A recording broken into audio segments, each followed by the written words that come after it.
Hi there and welcome to the screencast. Tonight I'm going to solve or graph one of each kind of equation that you might see on tomorrow's quiz on graphing parabolas, circles, and ellipses. My first equation or function is a parabola that's in standard form. So to graph that, I first find the vertex, and then I use a table of values to find two additional points, and then I connect the points with a dot. So the vertex is going to have an x value that is equal to negative b over 2a.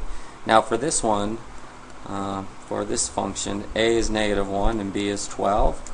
So that makes negative b over 2a equal to, let's see, negative 12 over 2 times negative 1, which is positive 6. So that means the x-coordinate of the vertex is positive 6. I'm going to draw a table of values, put my 6 there. Then to find the y-coordinate of the vertex, I'm going to take 6, substitute it back in for x, and that gives me negative, let's see, negative 6 squared plus 12 times 6 minus 33, and that is negative 36 plus 72, that gives me 36. Then minus 33, that gives me a 3. So my vertex is the point 6, 3. Now I'm going to add 1 and subtract 1 from 6. And that gives me 7 and 5. And now I take each one of those values, substitute it in for x, and do the math. So let me put 5 in. I get negative 5 squared. That's negative 25.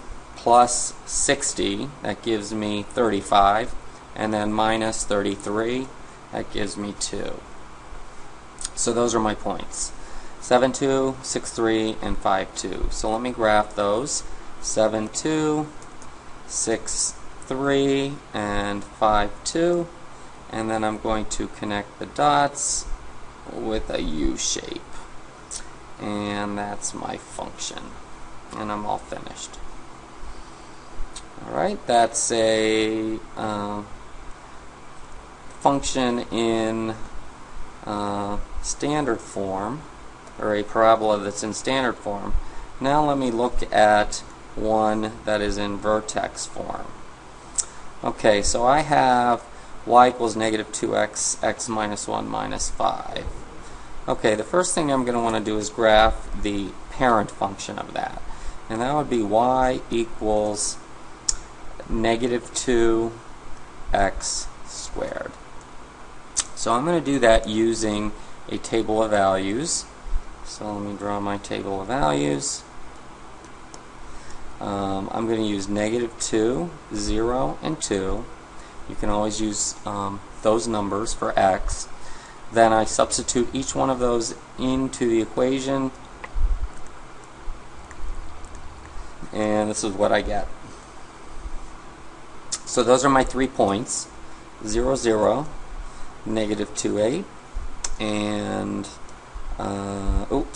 negative 2, negative 8, and, let's see, positive 2, negative 8. Oops, there's a typo right there. Okay, so negative 2, negative 8, and positive 2, negative 8. So that's the parent function. Now I need to decide what the shift is going to be and draw the shifted function. Alright, so if I move the 5 over to the left side of the equation, I get y plus 5 equals negative 2 x minus 1 squared. That means I have a shift of 1 to the right and 5 down. So I take each point and I move it 1 to the right and 5 down. 2, 3, 4, 5. So I'm going to end up with something that looks like that. And this would be the parent function, and that would be the shifted function.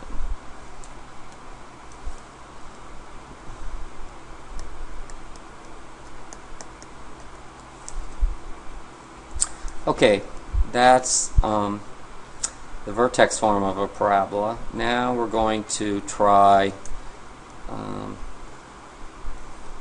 circles. Okay, the first equation I have here is the standard form of a circle. So when you have that, you graph the parent function. Now the parent circle, I should say, so this isn't actually a function. The parent circle is going to be x squared plus y squared equals 4. That means the radius is the square root of 4, or 2. So I'm going to draw a circle with a radius of 2 that has a center of 0, 0. And that's what I get. Then I just need to decide how I'm going to shift it. So I look at the -3, that means 3 up, and -2 means 2 to the right. So I'm going to move each point 3 up and 2 to the right. Let's see.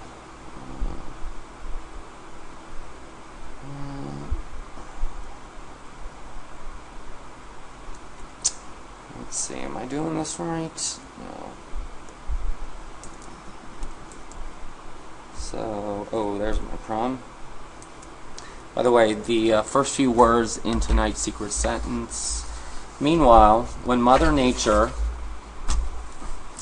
okay, 3 up, 2 to the right, 3 up, 2 to the right, 3 up, 2 to the right, and 3 up, 2 to the right. There we go, that's better. Okay, that is the shifted circle, shifted, and the other one is its parent.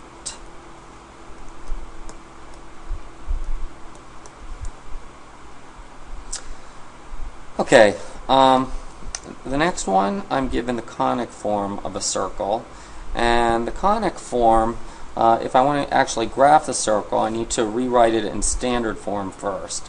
And I do that by performing some manipulations on the equation of the circle.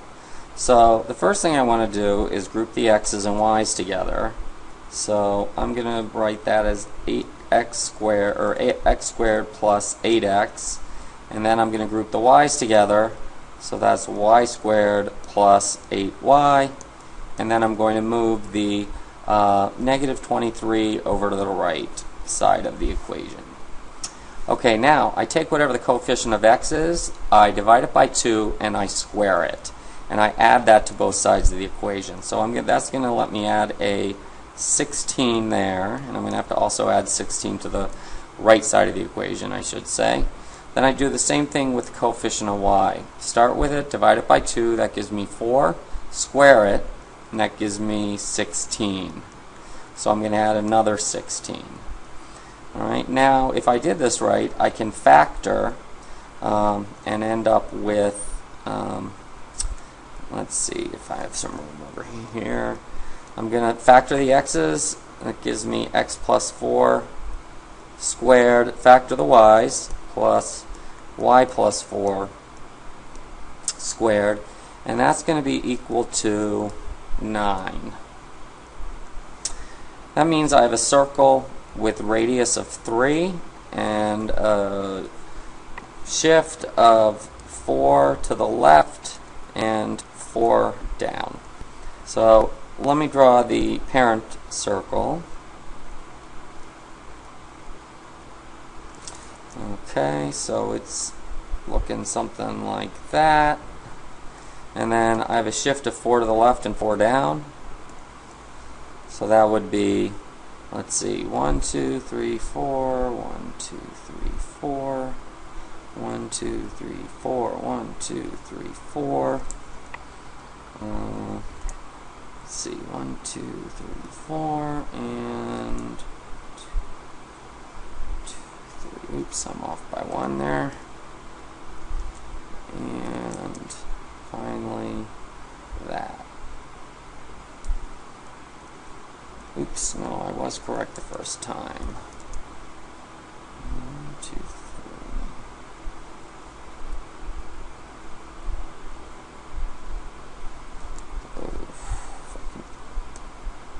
Sorry about this. Let's see. 4 to the left and 4 down. 1, 2, 3,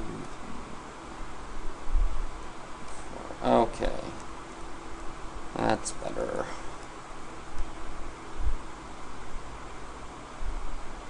Alright. So that's the shifted circle.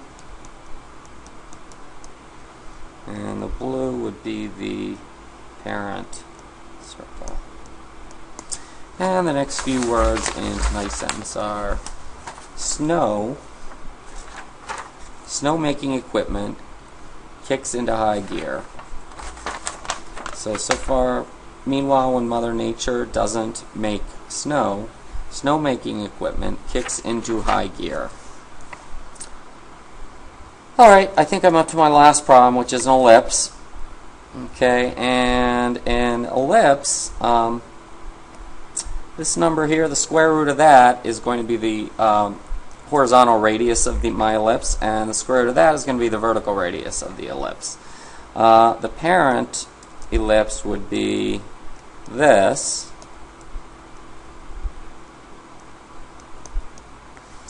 So that means for x, I'm going to have a radius of 3, and for y, I'm going to have a radius of 2.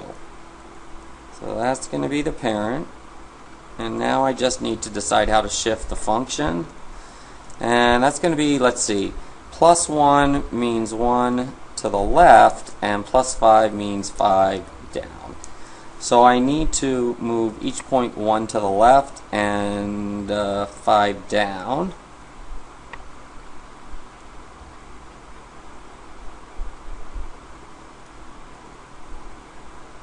Two, 3, 4, 5. And what does that give me? I get that. Alright, so that is my shifted ellipse, and the blue one is the parent. Alright, the final words tonight are when it's cold enough. Okay, hope you found this helpful. Get a good night's sleep, and we'll see you tomorrow. Cheers.